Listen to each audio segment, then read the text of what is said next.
राम राम प्यारे दोस्तों, नमस्ते सभी को, नमस्कार सभी को गुड आफ्टरनून और सभी को जय हिंद जय भारत। कैसे हैं मेरे सभी प्यारे दोस्त? उम्मीद करती हूँ आप लोग बहुत अच्छे होंगे, बेहतरीन होंगे, जबरदस्त होंगे और बहुत ज्यादा शानदार भी होंगे। और कुछ बच्चों के मन में मेरी तरह थोड़ा सा कुछ अटपटी बातें भी चल रही होंगी। जो रात दिल्ली के अंदर हुआ उसको लेकर थोड़ा सा हमारे अंदर डर भी है और थोड़ा सा दुख भी है कि जो निर्दोष थे एक बार फिर से किसी ना किसी गलती की वजह से जो निर्दोष थे वो मारे गए। तो ये आतंकी हमला भी हो सकता है या फिर कुछ अलग तरीके की परेशानी भी हो सकती है, जिस वजह से जो ब्लास्ट कल दिल्ली में देखने को मिला, बड़ा ही दर्दनाक ये घटना थी बेटा। तो आप सभी जो है, मैं उम्मीद करती हूँ आप और आपके परिवार के सदस्य एकदम सेफ होंगे, स्वस्थ होंगे, एकदम अच्छे से आप लोग जो हैं अपनी जो चीजें हैं उनको अच्छे से मैनेज करके चल रहे होंगे। तो जल्दी से आप लोग क्लास के साथ जुड़ जाइए। क्लास आपकी शुरू हो चुकी है। सभी को नमस्कार, सभी को good evening all of you. सभी को प्रणाम और सभी को राधे राधे। आप बढ़िया तरीके से अपना ख्याल रख रहे होंगे, अपने परिवार का ख्याल रख रहे होंगे, ये मैं उम्मीद करती हूँ, है ना। तो हमारे साथ ब्रजेश आ चुके हैं, लवली आ चुके हैं, आशीष हैं, विष्णु है, अंशिका आ चुकी हैं, स्टडी लवर हमारे साथ जुड़ चुके हैं, राजीव जुड़ चुके हैं, विनीता आ चुकी हैं। तो एक बार सभी बच्चे कमेंट सेक्शन में जुड़कर ये बता दीजिए कि क्या आप लोग मुझे सुन पा रहे हैं। आप सभी प्यारे दोस्तों तक जो मेरी आवाज है वो पहुंच रही है। फटाफट से कमेंट सेक्शन में अगर आप लोग मुझे सुन पा रहे हैं, वीडियो अच्छे से चल रही है तो थम्स अप कर दो। फिर हम अपने सेशन को शुरू करते हैं, यानी अपने डेमो सेकंड को शुरू करते हैं। तो बहुत अच्छे से आप लोगों के कमेंट आने शुरू हो गए हैं। Yes ma'am, yes ma'am, yes ma'am, आवाज आ रही है। बहुत अच्छे से आप लोग थम्स अप कर रहे हैं। तो देखो, आज हम लोगों का सेकंड डेमो है, यानी आज 11 नवंबर है, 11 तारीख है और कल हम लोगों की पहली क्लास हो चुकी है। जो बच्चे पहली बार क्लास के साथ जुड़ रहे हैं उनको मैं बता दूं कि कल हम लोगों का सभी सब्जेक्ट का एक एक डेमो हो चुका है। बायोलॉजी का भी एक डेमो हम लोग कर चुके हैं। कल की क्लास आपको RWA रेलवे एग्जाम जो है उस पर मिल भी जाएगी बेटा। अगर आप लोग देखना चाहते हैं तो कल वाली क्लास को भी देख सकते हैं। फिलहाल आज हमारा सेकेंड डेमो है और सेकेंड डेमो में हम लोग बात करने वाले हैं फिर से एक बार आपके ब्लड वाले टॉपिक की, यानी कि रक्त से संबंधित टॉपिक की। ठीक है, एक ऐसा टॉपिक जो बहुत अच्छे से आपको समझ में आना चाहिए और बहुत अच्छे से आप लोग इसके जब क्वेश्चन पेपर के अंदर आएंगे तो आप उनको बना पाएंगे। ठीक है, तो चलिए भाई चीजों को शुरू करेंगे। लेकिन उससे पहले जो भी बच्चा क्लास के साथ जुड़ता है ना, राहुल शायद एक बच्चे का कमेंट था, बहुत बहुत शुक्रिया बेटा। तो जो भी बच्चे क्लास के साथ जुड़ रहे हैं मैं उनको एक बार बता देती हूं कि अगर आप लोग रेलवे फाउंडेशन बैच को परचेस करना चाहते हैं तो अभी आपके पास एक मौका है कि इस बैच को आप लोग कम प्राइजेस के साथ परचेस कर सकते हो। इस बैच को आप लोग खरीद सकते हो एक कूपन कोड लगाकर 20% छूट के साथ। तो एक कूपन कोड क्या होगा, कैपिटल लेटर में RAIL20 आपको अप्लाई करना और आप इस बैच को खरीद पाएंगे 959 में। मैम बिना कूपन कोड के अगर बैच खरीदें तो फिर आपको 1199 में पड़ेगा। तो कूपन कोड के लिए आज का दिन और कल का दिन वैलिड है। परसों से ये आप लोगों का कूपन कोड इनवैलिड हो जाएगा और इस बैच को आपको फुल प्राइस में ही परचेस करना पड़ेगा। तो 2 दिन आपके पास अभी बचे हुए हैं। आज का दिन बचा हुआ है, कल का दिन बचा हुआ है, एक दिन जा चुका है। तो अगर आप बैच खरीदना चाहते हैं तो अच्छे से अभी 2 दिन है, आप बैच को परचेस कर सकते हो। कैसे हम लोगों को परचेस करना है, तो सबसे पहले रोजगार विद अंकित एप्लीकेशन को डाउनलोड करना है, पेड क्लासेस में जाना है, फिर आपको यहां पर बाय नाउ का ऑप्शन दिखेगा, उस पर क्लिक करना है और उसके बाद आप लोगों को कूपन कोड का ऑप्शन मिलेगा, apply coupon code. Coupon code आपको याद है, रेल कैपिटल लेटर में RAIL20 आप अप्लाई करेंगे और इस बैच को खरीद पाएंगे आप 20% छूट के साथ। मैम टाइम टेबल एक बार और बता दीजिए कि इस बैच के अंदर जो क्लासेस चलेंगी वो किस किस टाइम पर चलेंगी। तो दोस्तों सुबह 9 बजे मैथ्स करते हो, फिर 11 बजे रीजनिंग, फिर आपकी जो शुरुआत हो रही है 12 बजे वो पॉलिटी के साथ हो रही है। पॉलिटी खत्म होने पर हिस्ट्री करेंगे, हिस्ट्री खत्म होने पर हम लोग कंप्यूटर का जो सेशन है उसको शुरू करेंगे।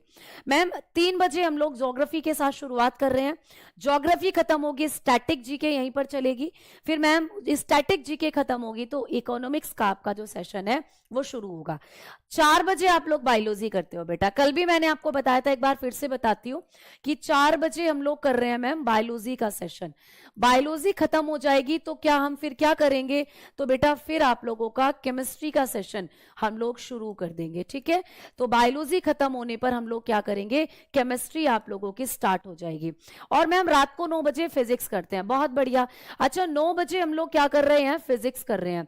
अगर ऐसा होता है कि मैम फिजिक्स पहले खत्म हो जाती है तो फिर हम रात को 9 बजे ही आपका केमिस्ट्री का सेशन भी शुरू कर सकते हैं। तो ये डिपेंड करता है कि कौन सा यहां पर पहले खत्म होगा। कोई सा भी साइंस का एक सब्जेक्ट अगर पहले खत्म हुआ तो उसी के आधार पर उसी की जगह फिर हम केमिस्ट्री जो है आपकी शुरू कर देंगे, ठीक है बेटा, क्लियर, कोई दिक्कत नहीं।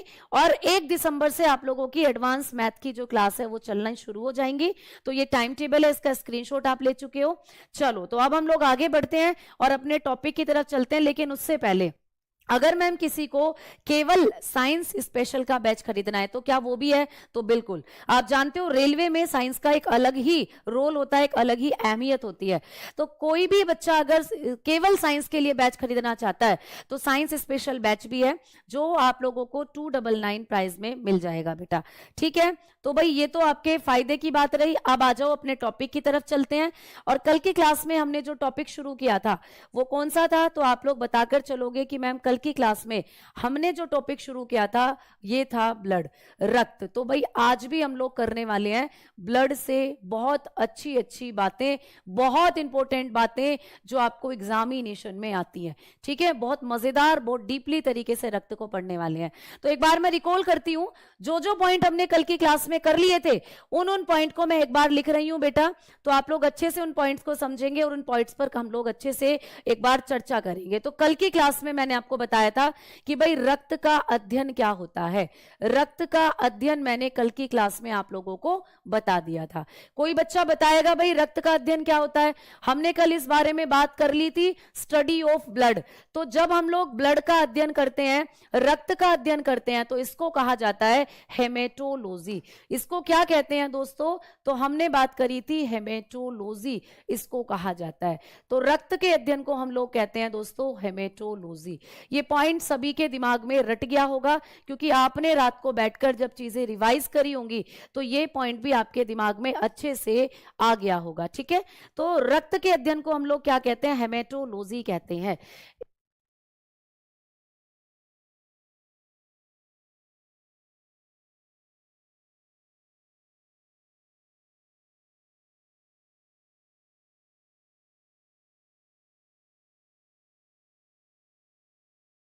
चलो आवाज आ रही है ना सभी दोस्तों को। तो हमने बात करी थी यहां पर कि रक्त के अध्ययन को हम लोग क्या कहते हैं, हेमेटोलॉजी कहते हैं। अब आगे बात करते हैं हम लोग कि मैम जो रक्त होता है इससे रिलेटेड हमें, और आपने जो कल की क्लास में पॉइंट बताए थे कि भाई रक्त क्या होता है, तो ब्लड होता है दोस्तों एक तरल संयोजी ऊतक। तो हमने बात करी थी कि रक्त क्या होता है, तरल संयोजी ऊतक होता है। ये पॉइंट भी हमने पढ़ लिया था। रक्त क्या है, तरल संयोजी ऊतक है। इस पॉइंट को अच्छे से मैंने आपको समझा दिया था। लिक्विड कनेक्टिव टिश्यू की कैटेगरी में आता है ब्लड, ठीक है। लिक्विड कनेक्टिव टिश्यू है दोस्तों जो ब्लड होता है। ये पॉइंट आप पढ़ चुके थे कि कनेक्टिव क्या होता है और टिश्यू क्या होता है।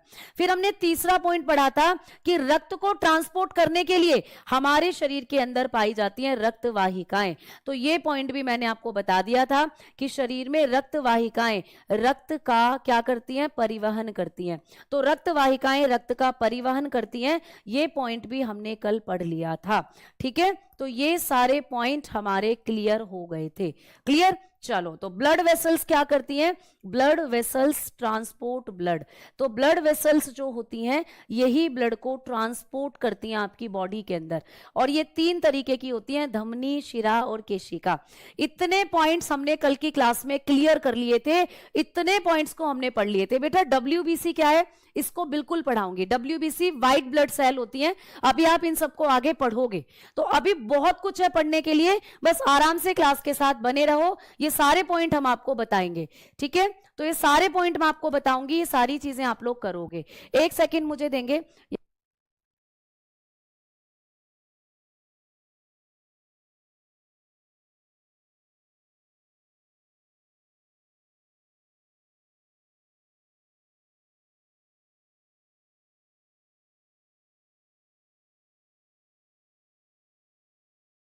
एक 1 सेकेंड रुकेंगे सभी बच्चे।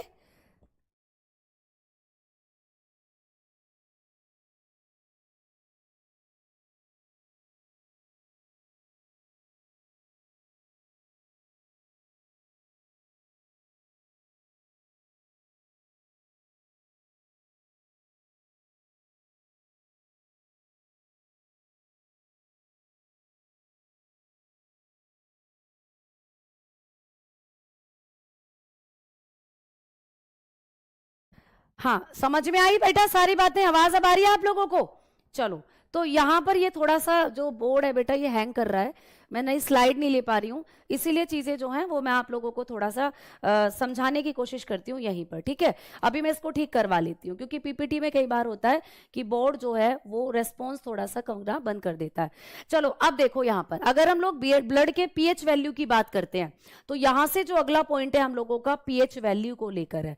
जब हम लोग बात करते हैं कि हमारी बॉडी के अंदर जो रक्त होता है बेटा, इसका पीएच मान कितना होता है, तो ये क्वेश्चन बड़ा इंपॉर्टेंट है। इसको मैं ना आपको बहुत दबाव देकर बताऊंगी कि इसको याद करना है। भाई, रक्त का पीएच मान आपको पेपर में बहुत बार पूछा गया है, तो जब कभी भी ब्लड की पीएच वैल्यू आपको पूछे तो आप बताते हो 7.35 से रक्त की पीएच वैल्यू होती है 7.45। क्या मैम यही पीएच वैल्यू रक्त की आती है? तो आपको याद रखना है कि ब्लड का जो पीएच मान होता है वो 7.35 से 7.45 होता है। लेकिन मैम पेपर में हम लोगों को कई बार ये ऑप्शन नहीं दिया हुआ होता, तो फिर कौन सा ऑप्शन दिया हुआ होता है? तो आप लोग बताकर चलते हो कि कई बार आपको 7.4 ब्लड के अंदर ऑप्शन दिया होता है। अब बड़े ध्यान से समझना कि मैम यहां पर 7.35 और 7.45 होती है रक्त की वैल्यू, तो मैम ऑप्शन में हम दोनों को इन दोनों वैल्यूज के बीच की वैल्यू कई बार दे दी जाती है। तो इसीलिए आप लोगों को जब भी पेपर में एक ऑप्शन मिलता है तो या तो इस फॉर्मेट में मिलेगा, ये फॉर्मेट नहीं दिया हुआ तो आपको जो ऑप्शन सही करके आना है वो करके आना है 7.4 को सही। तो यहां से आप ऑप्शन के अकॉर्डिंगली चीजों को करोगे। अब मैं आपको बताऊंगी कि मैम ब्लड का जो पीएच मान है वो 7.4 है, तो ब्लड का नेचर क्या होता है? ब्लड क्या होता है? एसिडिक है, एल्केलाइन है, क्या है, न्यूट्रल है, क्या है? यानी ब्लड क्षारीय होता है, अम्लीय होता है, या आप लोग बताओगे कि ब्लड जो है वो उदासीन होता है? तो कोई भी बच्चा है कमेंट सेक्शन में जो ये बताएगा कि ब्लड का पीएच मान होता है प्यारे बच्चे 7.4, या आपको कई बार इस तरीके के ऑप्शन में भी दे दिया जाता है। तो जब हम लोग बात करते हैं कि ब्लड का नेचर किस तरीके का होता है तो आप बताते हो क्षारीय। अब क्षारीय से भी क्वेश्चन बनते हैं कि कैसा क्षारीय होता है? बहुत ज्यादा क्षारीय होगा, कम क्षारीय होगा, कैसा होगा?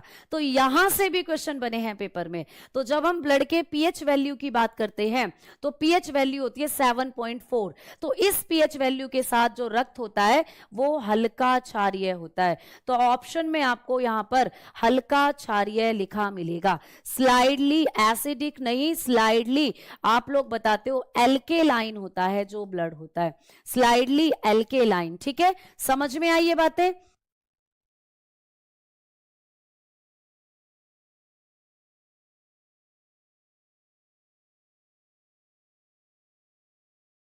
ठीक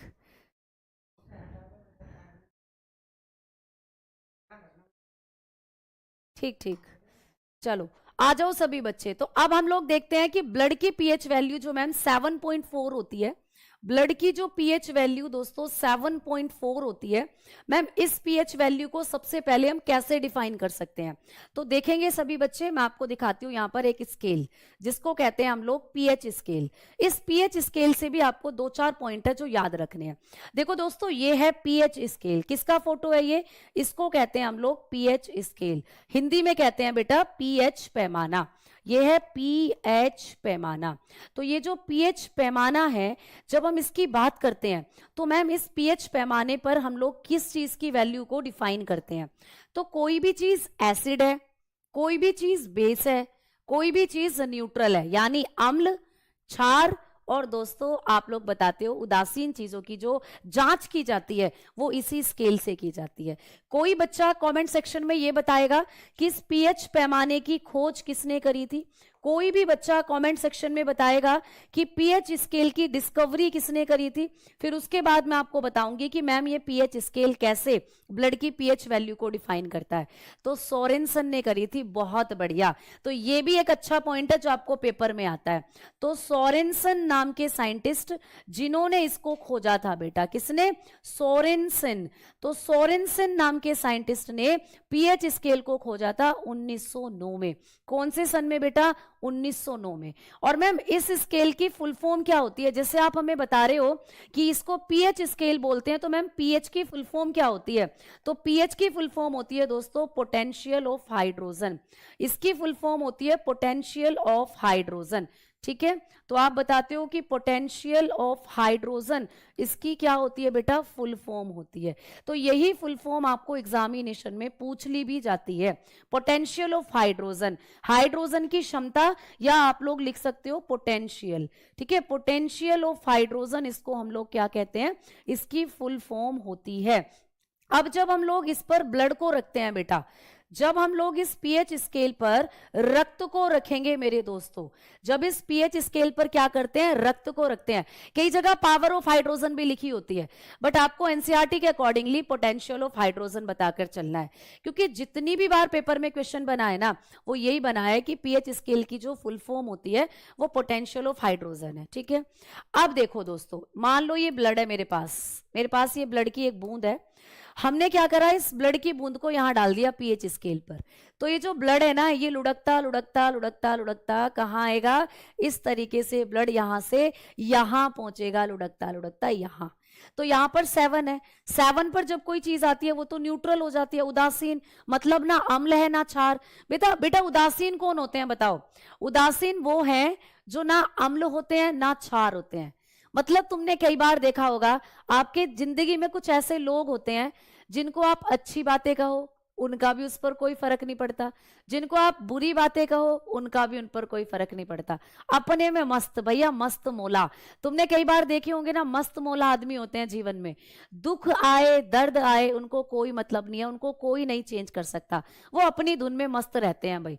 तो उसी तरीके से यहाँ पर केमिस्ट्री में, या आप लोग जब बात करते हो पीएच स्केल की, तो इस पीएच स्केल पर भी एक वैल्यू होती है जिसको कहते हैं हम लोग उदासीन, यानी न्यूट्रल। तो न्यूट्रल का मतलब है कि भैया ये ना तो एसिड है ना ये बेस है, इस पर कोई फर्क ही नहीं पड़ रहा किसी चीज का, तो ये न्यूट्रल है। तो जब एग्जैक्टली कोई चीज नंबर 7 पर आकर रुकती है ना, कोई भी एनीथिंग, कोई भी चीज नंबर 7 पर अगर रुक रही है तो दैट्स मीन वो न्यूट्रल है, यानी कि ना तो वो एसिड है ना वो बेस है। लेकिन 7 से अगर पहले रुक रही है तो वो अम्ल मान ली जाती है, वो अम्ल मान ली जाती है मेरे दोस्तों। ठीक है, और मैम 7 से अगर ज्यादा जा रही है तो वो एल्केलाइन यानी क्षार मान ली जाती है मेरे दोस्तों। अब रक्त का पीएच मान कितना है? 7.4, 7 से 4 पॉइंट ज्यादा है ना, 7 से 4 पॉइंट ज्यादा है, तो रक्त का पीएच मान होता है 7.4। तो दैट्स मीन ये वैल्यू 0.4 ज्यादा है 7 से, तो इसीलिए रक्त को हम लोग कहां रखते हैं? क्षारीय प्रकृति में रखते हैं। और 7 से बहुत ज्यादा भी नहीं है, केवल 0.4 ज्यादा है, तो इसीलिए क्षार कैसा है? तो आप बताते हो कि रक्त होता है हल्का क्षारीय। इसीलिए हमने कहा कि ब्लड जो होता है वो स्लाइडली एसिडिक नहीं, स्लाइडली एल्केलाइन प्रकृति का होता है, यानी कि क्या होता है? हल्का क्षारीय, क्योंकि जस्ट 0.4 ज्यादा है 7 से। तो इसीलिए कभी भी पेपर में क्वेश्चन आए कि रक्त का पीएच मान कितना है, तो जब हम रक्त को पीएच स्केल पर डालते हैं तो वो 7.4 पर आकर रुकेगा। दैट्स मीन ब्लड की पीएच वैल्यू 7.4 है, और जिसकी भी पीएच वैल्यू 7 से ज्यादा होती है उसको अम्ल नहीं, उसको क्षार माना जाता है, तो इसीलिए रक्त क्षारीय है। और क्योंकि 7 से बहुत कम है, ज्यादा मतलब बहुत कम, यहां पर जो वैल्यू है 7 से ज्यादा है, मतलब 7.4, तो 0.4 ही ज्यादा है, इसीलिए इसको हम हल्का क्षारीय कहते हैं। तो ये सेम क्वेश्चन पेपर में आता है कि रक्त की प्रकृति कैसी है? अधिक अम्लीय, कम अम्लीय, अधिक क्षारीय, कम क्षारीय। तो आप बताते हो कम क्षारीय होता है रक्त। चलते हैं दोस्तों अगले पॉइंट की तरफ। तो यहां से जब हमारी बॉडी के अंदर मैम ब्लड का जो पीएच मान है वो ज्यादा हो जाए, ब्लड का पीएच मान कम हो जाए, तो तब भी हमें कोई दिक्कत हो सकती है क्या? तो हम कहेंगे बिल्कुल। तो अब हम लोग बात करते हैं कि जो हमारी बॉडी में ब्लड का जो पीएच मान होता है वो 7.4 होता है, तो जब कभी पीएच वैल्यू इससे ज्यादा हो जाती है, इससे कम हो जाती है, तो क्या दिक्कतें होती हैं बेटा? तो जब हमारे रक्त की पीएच वैल्यू ज्यादा हो जाती है, 7.4 से ज्यादा हो गई प्यारे बच्चा, ज्यादा हो गई 7.4 से रक्त की पीएच वैल्यू, तो क्या दिक्कत हो जाएगी? कोई बच्चा बताएगा तो क्या दिक्कत हो जाएगी? पेपर में ऐसे क्वेश्चंस भी बनेंगे, क्योंकि फैक्चुअल क्वेश्चंस बनेंगे पेपर में कि भाई जब हमारे ब्लड का पीएच मान 7.4 से ज्यादा हो जाएगा तो कौन सी बीमारी हो जाती है? तो मैं बताती हूं बेटा, आपको एक एल्कोलाइसिस नाम की बीमारी हो जाती है। ठीक है, तो एल्कोइसिस नाम की बीमारी हो जाती है बेटा। आप लोग बताकर चलोगे कि एल्कोसिस नाम की बीमारी हो जाती है। कौन सी बीमारी? एल्कोसिस नाम की बीमारी हो जाती है। एल्कोसिस क्या होता है बेटा? एल्कोसिस का मतलब होता है ज्यादा क्षारीय हो जाएगा आपका ब्लड। अगर आपके ब्लड की वैल्यू 7.4 से ज्यादा हो गई, मान लीजिए आपके ब्लड का पीएच मान 8 हो गया भैया, तो 8 हो गया तो दैट्स मीन आपका ब्लड ज्यादा क्षारीय प्रकृति की तरफ जा रहा है, ज्यादा एल्केलाइन हो रहा है आपका ब्लड, तो उस कंडीशन को हम लोग कहते हैं एल्कोसिस। तो एल्कोसिस रोग जो होगा ये हो जाता है अगर आपकी ब्लड की पीएच वैल्यू ज्यादा हो जाएगी 7.4 से। मैम इसमें क्या होगा? आपका दिल प्रभावित होगा, आपको हार्ट डिजीज हो सकती है, दिल से संबंधित बीमारियां हो सकती हैं। ठीक है, अब बात करते हैं कि मैम रक्त का पीएच मान अगर कम हो जाए, भाई 7.4 से आपके ब्लड का पीएच मान कम हो गया तो कौन सी बीमारी फिर हमारे अंदर हो सकती है? भाई मान लीजिए रक्त का पीएच मान 7.4 होता है, आपके ब्लड का पीएच मान 6 हो गया ना कम, 7.4 से कम हो गया आपके ब्लड का पीएच वैल्यू, तो आपको फिर एसिडियोसिस नाम की बीमारी हो जाएगी। कौन सी बीमारी हो जाएगी दोस्तों? एसिडियोसिस नाम की बीमारी हो जाती है। कौन सी बीमारी हो जाती है? एसिडियोसिस। ठीक है, तो आप लोग बताकर चलते हैं कि फिर मैम एसिडियोसिस नाम की बीमारी हमारे अंदर हो जाएगी। एसिडियोसिस, तो एसिडियोसिस नाम की बीमारी फिर हमारे शरीर में हो जाती है। अब देखो कितनी सिंपल है इनको याद करना। कैसे? देखो, एल्कोलोसिस मतलब जब रक्त का पीएच मान ज्यादा हो जाए, तो दैट्स मीन 7 से ज्यादा हो जाएगा। जब मैम कम हो जाए यानी कम होगा, तो आपको मैंने बताया था कि जब हम पीएच स्केल की बात करते हैं, मान लो ये पीएच स्केल है बेटा, ये पीएच स्केल है ऐसा मानकर चलो। ठीक है, इस पीएच स्केल पर जब हम लोग देखते हैं तो वैल्यूज लिखी होती हैं 0, 7 और 14। तो मैम 7 से जब कम जाते हैं तो एसिड होती हैं चीजें, अम्लीय होती हैं। तो जब रक्त की वैल्यू 7 से कम हो जाएगी तो भैया कौन सी बीमारी हो जाएगी? आपने समझ लिया, एसिडियोसिस नाम की बीमारी। और मैम जब रक्त की पीएच वैल्यू 7 से ज्यादा हो रही है, दैट्स मीन 14 की तरफ जा रही है, तो 7 से ज्यादा जब वैल्यू होती है तो फिर हम उसको क्या कहते हैं? क्षारीय, यानी कि एल्केलाइन कहते हैं। एल्केलाइन कहते हैं बेटा। तो दैट्स मीन आपने पहचान लिया कि रक्त की पीएच वैल्यू जब 7.4 से ज्यादा होगी तो एल्कोलोसिस नाम की बीमारी होगी। अब यहां पर याद करने में कोई दिक्कत किसी भी बच्चे को?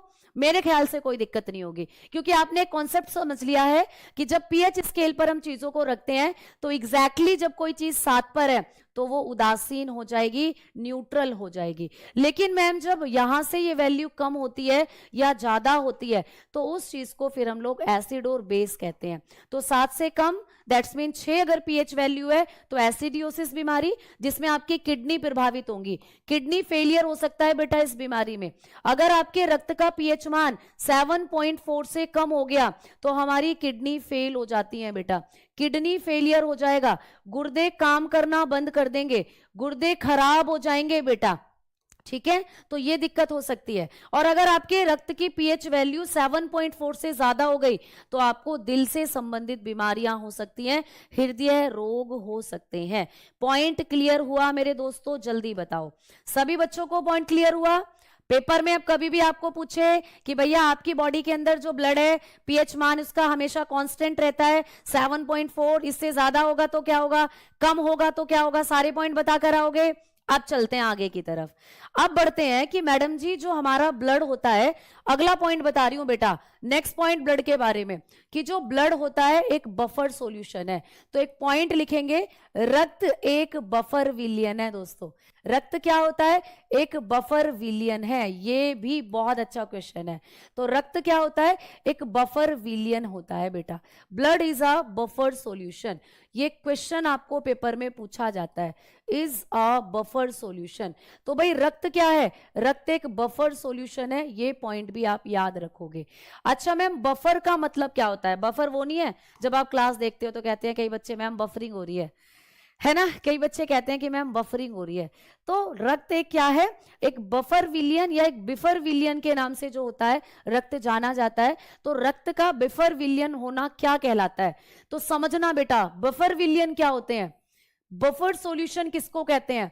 जिनका पीएच मान कांस्टेंट होता है, जिनकी जो पीएच वैल्यू है, पीएच वैल्यू जिनकी नियत होती है, उसी को कहते हैं हम लोग बफर सॉल्यूशन। तो ये आपको बहुत अच्छे से याद रखना है कि आपके शरीर में वो लिक्विड या आपके शरीर के अंदर वो पदार्थ जिनका पीएच मान निश्चित होता है, वो बफर विलियन के नाम से जाने जाते हैं। ठीक है, अब जब हम लोग यहां पर बात करते हैं कि मैम जिनकी पीएच वैल्यू क्या होती है? कांस्टेंट होती है, तो आप लोग लिख सकते हो इस चीज को कि भाई वो पदार्थ आपके शरीर में जिनका जो पीएच वैल्यू होती है वो क्या होती है? सेम होती है। तो जिनकी कांस्टेंट पीएच वैल्यू होती है उनको हम लोग कहते हैं बेटा बफर विलियन। तो बताकर चलते हो कांस्टेंट पीएच वैल्यू। ठीक है, कांस्टेंट पीएच वैल्यू के साथ जो पदार्थ होते हैं उनको हम लोग कहते हैं बफर। अब आपका जो रक्त है इसकी भी पीएच वैल्यू कांस्टेंट होती है। अब मैम कांस्टेंट क्यों है? ऐसा क्या है ब्लड में जो ब्लड की पीएच वैल्यू कांस्टेंट होती है? समझना बेटा, मान लीजिए आपका जो ब्लड है इसका पीएच मान 7.4 है, तो ये 7.4 जो ब्लड का पीएच मान है दो कारणों से है। कौन कौन से कारण हैं जो आपके रक्त को बफर विलियन बनाते हैं? जल्दी बताओ। ठीक है, बफर, अच्छा इसको ठीक कर देती हूं बेटा, एक बार इसको ठीक कर देती हूं। लो लिखो बफर विलियन। ठीक है, तो आपके रक्त को बफर विलियन बनाने का काम कौन करते हैं? तो आप बताते हो ऐसी दो चीजें हैं। एक होता है भाई कार्बोनिक एसिड, एक होता है बेटा कार्बोनिक एसिड। ठीक है, तो आपके रक्त में एक एसिड पाया जाता है जिसको कहते हैं कार्बोनिक अम्ल। आपके रक्त में पाया जाता है कार्बोनिक अम्ल।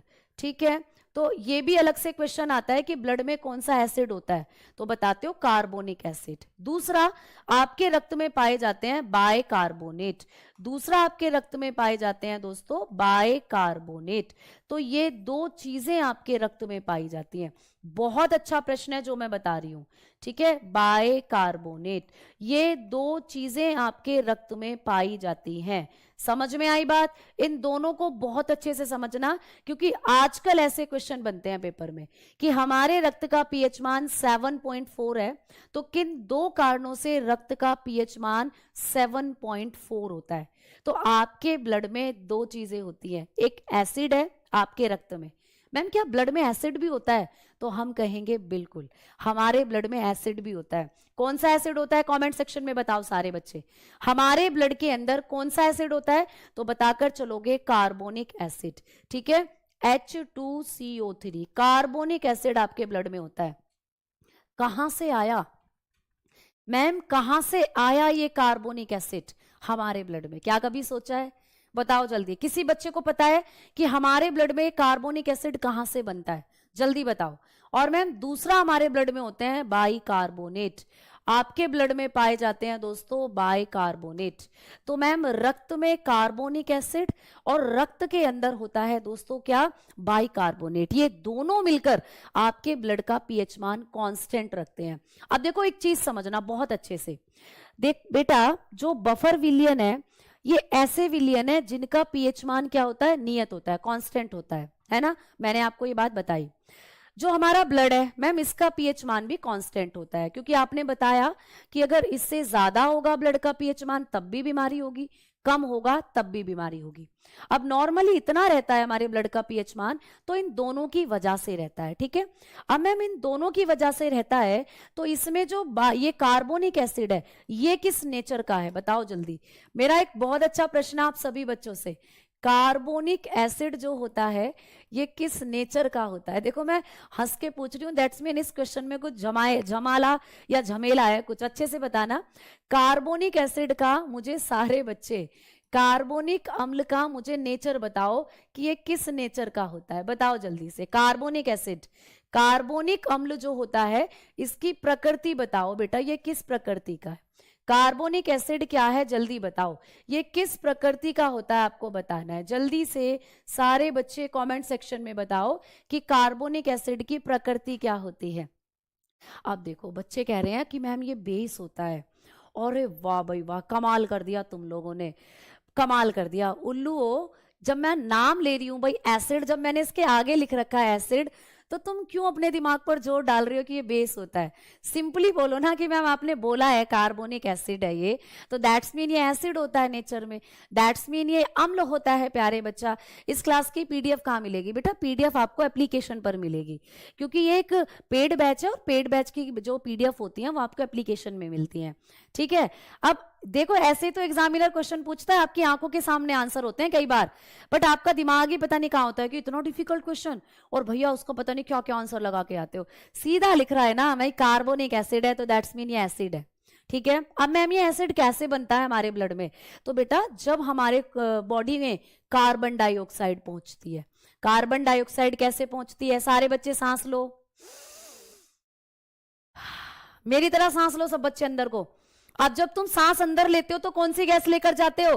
Carbon dioxide. गई बॉडी में कार्बन डाइऑक्साइड, तो जब हम सांस अंदर खींचते हैं तो शरीर में गई कार्बन डाइऑक्साइड। अब पानी की बोतल भी रखी है, देख लो, पानी पी जाओ तो शरीर में क्या गया? पानी भी गया। तो भाई जब आपकी कार्बन डाइऑक्साइड आपके पानी के साथ मिलती है, कार्बन डाइऑक्साइड किसके साथ मिलती है? पानी के साथ, तो क्या बनता है? कार्बोनिक एसिड बनता है। तो आपके ब्लड में कार्बन डाइऑक्साइड घुल गई, आपके ब्लड में पानी घुल गया, दोनों ने मिलकर क्या बना लिया? Carbonic acid. तो मान लो ये तुम्हारा खून है मेरे दोस्तों, ये बह रहा तुम्हारे शरीर में खून। बेटा खून को ना रिवर ऑफ बॉडी भी कहते हैं, आपके शरीर की नदी भी है ये। तो जैसे नदी का पानी बहता है ना, वैसे ही आपकी बॉडी में खून बहता है, तो इसीलिए रक्त को हम लोग रिवर ऑफ बॉडी के नाम से भी जानते हैं। तो ये रही देखो रिवर, ये बह रहा खून तुम्हारे शरीर में। अब तुमने जब सांस लिया तो सांस के साथ जो CO कार्बन डाइऑक्साइड गई थी वो आपके रक्त में चली गई, लोच चली गई। और जब आपने पानी पिया तो पानी भी आपके रक्त में मिला और मिलकर इन्होंने बना दिया आपकी बॉडी के अंदर क्या? Carbonic acid. तो कार्बन डाइऑक्साइड और पानी मिलकर बनाते हैं कार्बोनिक एसिड। इक्वेशन दे देगा पेपर में, बायोलॉजी में दे देगा, केमिस्ट्री नहीं पढ़ा रही हूं, बायो ही पढ़ा रही हूं बेटा। तो आपको ये पूछ सकता है कि जब रक्त में कार्बन डाइऑक्साइड और जल का मिश्रण मिलता है तो रक्त में किस प्रकार के एसिड का निर्माण होता है? विच acid formed into the blood when carbon dioxide and water mixed into the blood. तो जब हमारे ब्लड में कार्बन डाइऑक्साइड और पानी मिलते हैं तो कौन सा एसिड बनता है ब्लड में? कार्बोनिक एसिड बनता है। अलग से ये भी पूछ लेता है कि रक्त में कौन सा एसिड होता है, तो तब भी आपको कार्बोनिक एसिड बताना है। ठीक है, ये पॉइंट क्लियर हुआ या नहीं? कमेंट सेक्शन में बताओ जल्दी से, थम्स अप कर कर। इतनी बात समझ में आई? भाई एक एक मुद्दे को बढ़िया तरीके से दिमाग में रखकर चलेंगे, जल्दबाजी किसी चीज की नहीं है बेटा। एक एक मुद्दे को हम लोग अपने पॉइंट को क्लियर करते हुए चलेंगे। ठीक है, क्लियर करके चलेंगे। अब बच्चे कह रहे हैं कि मैम जब अंदर सांस खींचते हैं तो ऑक्सीजन लेते हैं। बिल्कुल सही बात, यही तो मैं मुद्दा आपसे जानना चाह रही थी। तो जब हम अंदर लेते हैं बेटा सांस तो ऑक्सीजन अंदर जाती है, बट वही ऑक्सीजन जब ग्लूकोज की उपस्थिति में जलती है, बर्न करती है ग्लूकोज को, है ना, जो ग्लूकोज आपकी बॉडी में वो ऑक्सीजन की उपस्थिति में जलेगा तो अंदर बनती है कार्बन डाइऑक्साइड और वही ब्लड में फिर मिल जाती है। तो कहने की बात यह है कि आपकी बॉडी के अंदर जो ऑर्गन है वो कार्बन डाइऑक्साइड को निकालते हैं और पानी के साथ मिलते हैं, तो यहां पर आपका बाइकार्बोनेट बन जाता है, यानी कि कार्बोनिक एसिड बन जाता है। तो बॉडी के अंदर बेटा वैसे जब हम सांस लेते हैं तो कार्बन डाइऑक्साइड भी अंदर जाती है, वो मैं रेस्पिरेशन वाले चैप्टर में बताऊंगी, बहुत कम अमाउंट में जाती है, लेकिन ज्यादा अमाउंट में ऑक्सीजन जाती है, इसीलिए कहते हैं कि ऑक्सीजन अंदर जाती है। जाती कार्बन डाइऑक्साइड भी है, लेकिन वो कार्बन डाइऑक्साइड ज्यादा आपकी बॉडी के ऑर्गन में बनती है, क्योंकि जब वो ग्लूकोज को जलाते हैं तो बदले में निकलती है कार्बन डाइऑक्साइड वेस्ट मटेरियल के तौर पर, और वही आपकी बॉडी में मिल जाती है, आपके ब्लड में मिल जाती है। तो दैट्स मीन ये कार्बन डाइऑक्साइड पानी के साथ मिलकर बना रही है कार्बोनिक एसिड। अब ये जो कार्बोनिक एसिड होता है प्यारे दोस्तों, ये कार्बोनिक एसिड क्या करता है? एक हाइड्रोजन के मॉलिक्यूल का त्याग कर देता है, यानी एक हाइड्रोजन के अणु को त्याग देता है बेटा। अब जब ये एक हाइड्रोजन के अणु को निकाल देगा तो इसी से बनते हैं बाइकार्बोनेट, इसी से बन जाते हैं बेटा फिर क्या? बाइकार्बोनेट। तो बाइकार्बोनेट होते हैं क्षारीय प्रकृति के। बाइकार्बोनेट कैसे होते हैं बेटा? ये क्षारीय प्रकृति के होते हैं। तो ये भी क्वेश्चन आ सकता है कि रक्त के अंदर जो बाइकार्बोनेट होते हैं ये किस नेचर के होते हैं? तो ये एल्केलाइन नेचर के होते हैं बेटा। ये कैसे होते हैं? क्षारीय प्रकृति के। तो देखो एक चीज आपने देखी कि भाई कार्बोनिक एसिड तो एसिड है, और मैम रक्त के अंदर ये कार्बोनिक एसिड बना रहा है बाइकार्बोनेट, ये बाइकार्बोनेट है बेटा। तो जब ये बाइकार्बोनेट का निर्माण कर रहा है तो बाइकार्बोनेट कैसे नेचर के होते हैं? क्षारीय नेचर के होते हैं। तो मतलब कि रक्त के अंदर आप लोगों ने देखा कि एसिड और बेस दोनों मिले हुए हैं। रक्त के अंदर क्या होता है? एसिड और बेस दोनों मिले हुए हैं। तो जब थोड़ी मात्रा में एसिड मिलाने पर, थोड़ी मात्रा में क्षार मिलाने पर भी किसी चीज का पीएच मान बदले ना, तो उसी को कहते हैं बफर विलयन। तो देखो मैं वापस से यहां पर आ रही हूं कि भाई रक्त एक बफर विलयन है। बफर विलयन उनको कहते हैं जिनका पीएच मान कांस्टेंट रहता है, नियत रहता है, ठीक है। अब ब्लड का पीएच मान कांस्टेंट किस लिए है? क्योंकि रक्त के अंदर कुछ मात्रा में होता है कार्बोनिक एसिड। तो रक्त में एसिड भी है बेटा, और रक्त के अंदर कुछ मात्रा में बाइकार्बोनेट भी बनते हैं। बाइकार्बोनेट होते हैं क्षार। तो जब थोड़ी मात्रा में अम्ल और थोड़ी मात्रा में क्षार मिला दिया तो तब भी जो हमारे ब्लड का पीएच मान है वो कांस्टेंट रहा, 7.4 रहा। तो इसीलिए आपके ब्लड का पीएच मान नहीं बदला। अम्ल और क्षार रक्त के पीएच मान को बदल नहीं पाए, इसीलिए जो आपका रक्त होता है ये बफर विलयन कहलाता है।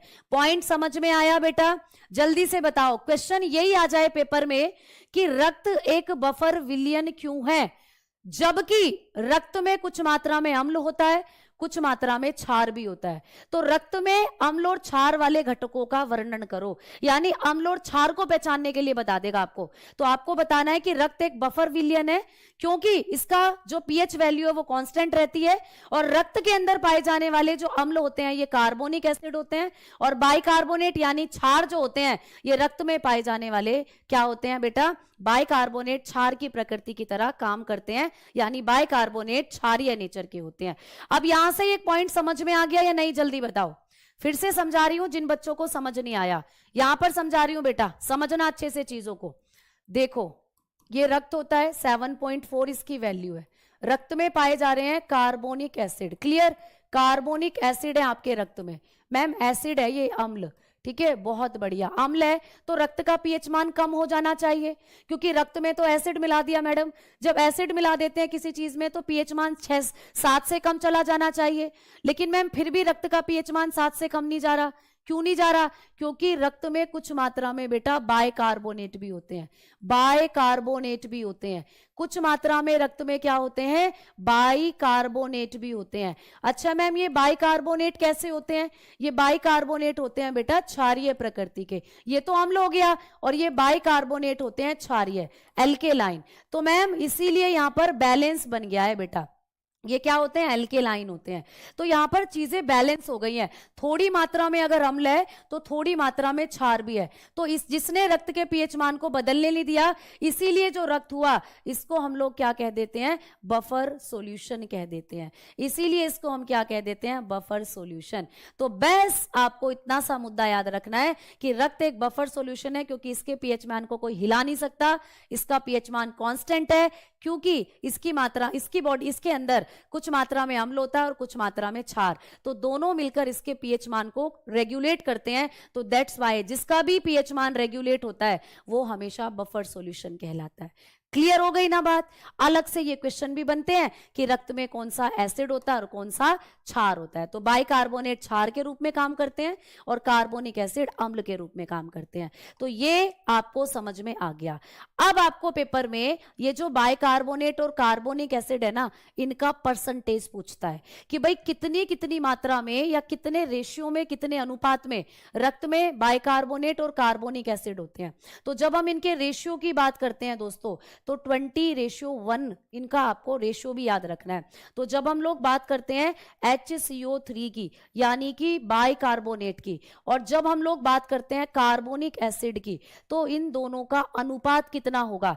तो 20:1 में दोनों का अनुपात आपको याद रखना है। तो ये एग्जैक्टली वैल्यू आपको पेपर में आ सकती है कि रक्त में कार्बोनिक एसिड और बाइकार्बोनेट का अनुपात कितना होता है। तो अब से पहले कहीं ये क्वेश्चन नहीं पढ़ा होगा। आज आज मैंने तुम्हें बता दिया कि रक्त के अंदर जो बाइकार्बोनेट होते हैं और कार्बोनिक एसिड होते हैं, इनका अनुपात होता है 20:1। ये क्वेश्चन पेपर में बना तो आप छोड़कर नहीं आओगे। और तो और ये भी याद रख लेना कि अगर किसी की बॉडी के अंदर 1 लीटर ब्लड है बेटा, वैसे कितना ब्लड होता है हमारी बॉडी में, जल्दी बताओ, अभी बताऊंगी अनुपात, 5 से 6 लीटर ब्लड होता है आपकी बॉडी में। लेकिन अगर हम 1 लीटर ब्लड की बात कर रहे हैं तो 1 लीटर ब्लड में ये 24 मिली मोल आपको देखने को मिलते हैं। ठीक है, तो 1 लीटर ब्लड में ये कितने होते हैं, 24 मिली मोल प्रति लीटर ये आपको देखने को मिलते हैं। तो ये भी क्वेश्चन अगर आपको पूछ ले कि हमारे रक्त के अंदर जो कार्बोनिक एसिड और कार्बोनेट होते हैं ये कितने अमाउंट में होते हैं, तो 24 mm या 24 मिली मोल प्रति लीटर होते हैं, याद रखना है। ठीक है, समझ में आ गई बात। तो ये दोनों पॉइंट एकदम लेटेस्ट हैं, आपको एग्जामिनेशन में पूछे जा सकते हैं। अब आप बनोगे सबसे बेहतर, अब आप बनोगे सबसे एक कदम आगे। इतना पॉइंट क्लियर बेटा। तो एक बड़ा डिफिकल्ट सा पॉइंट जिसको मैंने आप लोगों को बहुत अच्छे से डिफाइन कर दिया है, मेरे ख्याल से अब आप कभी नहीं भूलने वाले। अब चलते हैं नेक्स्ट पॉइंट की तरफ। भाई रक्त का अनुपात या रक्त जो है इसकी मात्रा बता दो कितनी होती है। अगर हम लोग मात्रा की बात करते हैं हमारी बॉडी में या एक स्वस्थ व्यक्ति के शरीर में, हम रक्त के अनुपात की बात करते हैं तो कितना होता है। तो रक्त की मात्रा की, जैसे अभी मैंने बताया कि 5 से 6 लीटर ब्लड होता है एक सामान्य व्यक्ति के शरीर में। कितना दोस्तों, तो 5 to 6 लीटर ब्लड होता है हमारी बॉडी के अंदर। क्लियर हो गई बात। बताओ किसी को कोई दिक्कत, किसी भी प्यारे दोस्त को कोई दिक्कत। तो कितना लीटर ब्लड होता है आप लोग बताकर चलते हो कि हमारी बॉडी में अगर हम लोग बात करते हैं तो इतने लीटर्स ब्लड को आप लोगों को अपनी कॉपी में नोट कर लेना है। देखो अब अगर मैं आपसे कहूं कि एक व्यक्ति है भैया जिसका वजन 100 किलो है, 100 किलो का एक व्यक्ति है, तो उसके शरीर में कितना ब्लड होगा, कोई बच्चा बता सकता है।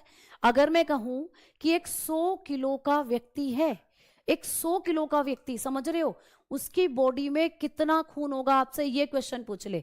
एक 100 किलो का व्यक्ति है, उसके शरीर में कितने लीटर ब्लड होगा, जल्दी बताओ सारे बच्चे कमेंट सेक्शन में। कोई 100 किलोग्राम का व्यक्ति है ना, 100 किलोग्राम का व्यक्ति है ना, उसके शरीर में कितना खून होगा, बताओ कितने लीटर ब्लड होगा। तो बच्चे कह रहे हैं कि मैम 10 लीटर होगा, कोई कह रहा है 9 लीटर होगा, कोई कह रहा है 5 से 6 लीटर होगा। बेटा होगा 5 से 6 लीटर ही। ठीक है, चाहे तुम किसी 100 किलो के व्यक्ति को ले आओ या चाहे तुम किसी ऐसे व्यक्ति को ले आओ जो 40 किलो का है ना, तो भाई उसके शरीर में वजन, उसके शरीर की बॉडी के अंदर जो उसकी बॉडी है उसमें जो ब्लड का अनुपात होगा वो 5 से 6 लीटर ही होगा। ठीक है, अब वो डिपेंड करता है कि वो एनेमिक ना हो। एनेमिक का मतलब होता है उसमें खून की कमी ना हो। अब तुम किसी एक ऐसी लड़की को मेरे पास ले आओ, चक्कर खाने को तैयार है ऐसे है, और तुम कहोगे मैडम इसकी शरीर से मुझे 5 से 6 लीटर ब्लड निकाल के दिखा दो तुम, तो मैं जान जाऊं। तो मैं कहूंगी भैया तुम 5 से 6 की बात कर रही हो, मुझे तो इसमें 1 लीटर भी ब्लड नहीं लग रहा। तो वो डिपेंड करता है आपकी कंडीशन पर। तो ये जो वैल्यू है ना, ये एक सामान्य व्यक्ति की वैल्यू है बेटा। तो ये एक सामान्य व्यक्ति की वैल्यू है जो आपको पेपर में आती है। ये वैल्यूज नॉर्मल पर्सन की पूछी जाती हैं। और मेरे ख्याल से बच्चों 100 किलो का अगर कोई व्यक्ति है तो वो नॉर्मल तो मेरे ख्याल से नहीं है। ठीक है, तो 100 किलो को भी तुम नॉर्मल नहीं कह सकते। 100 किलो का तुम्हें नॉर्मल दिख रहा है ना, इंसानों में 100 किलो वजन बहुत ज़्यादा हो जाता है। ठीक है, तो इसीलिए ये तो जस्ट एक एग्जाम्पल था कि आप लोगों को ऐसे भी कंफ्यूज करता है एग्जामिनर कि एक 60 किलोग्राम का व्यक्ति है, उसके शरीर में कितने लीटर ब्लड होगा, तो अनुपात इतना ही होगा या ब्लड की मात्रा इतनी होगी 5 से 6 लीटर। समझ में आ गई ना बात। तो कोई बीमार है बहुत ज्यादा, तो उसमें आपने देखा भी है लोगों में खून की कमी होती है। जब खून की कमी होती है तो डॉक्टर ब्लड चढ़ाता है। अच्छा, ये जो यूनिट मैंने लिखी है कि 5 से 6 लीटर ब्लड होता है, अगर इसको यूनिट में पूछ ले कि हमारे शरीर में लगभग कितने यूनिट ब्लड होता है, तो बेटा ये 10 यूनिट के बराबर होता है। समझ में आई बात। ये किसके बराबर होता है, 10 यूनिट के बराबर। यानी हमारी बॉडी में जो ब्लड होता है वो कितने यूनिट ब्लड होता है, आपको ऐसे क्वेश्चन आ जाए तो ये जो वैल्यू है ना, ये 10 यूनिट के बराबर होती है बेटा। यानी आपके शरीर में 10 यूनिट ब्लड होता है। तो कई बार क्वेश्चन ऐसे भी बन सकता है कि एक सामान्य व्यक्ति के शरीर में कितने यूनिट ब्लड होता है, 10 यूनिट होता है। अच्छा मैम, जब हम किसी को ब्लड डोनेट करते हैं, किसी ने ब्लड डोनेट किया है कभी, जल्दी बताओ। आप में से कोई ऐसा बच्चा है जिसने कभी रुधिर दान किया है, रक्त दान किया है? तो जब हम लोग रक्तदान करते हैं तो एक बार में हम लोग कितनी यूनिट ब्लड डोनेट कर सकते हैं? 1 यूनिट ब्लड ही हम लोग डोनेट कर सकते हैं। तो एक बार में आप 1 यूनिट ही दान कर सकते हो बेटा। अगर कोई ब्लड डोनेट करता है तो वो एक बार में कितना ब्लड डोनेट कर सकता है? 1 यूनिट। मैम 1 यूनिट में कितने ml ब्लड होता है? तो 350 से 450 ml ब्लड होता है 1 यूनिट में। तो भाई एक बार में इतना ही खून निकाल सकता है डॉक्टर आपके शरीर से, इससे ज्यादा नहीं निकाल सकता। और जिसमें ज्यादा ही ब्लड की कमी होती है तो कई बार उसको 3-3 यूनिट ब्लड भी चढ़ाना पड़ जाता है। ठीक है, तो इसीलिए ये भी क्वेश्चन आ सकता है कि जब हम रक्तदान करते हैं, ब्लड डोनेट करते हैं, तो एक बार में कितने यूनिट ब्लड डॉक्टर हमसे लेगा?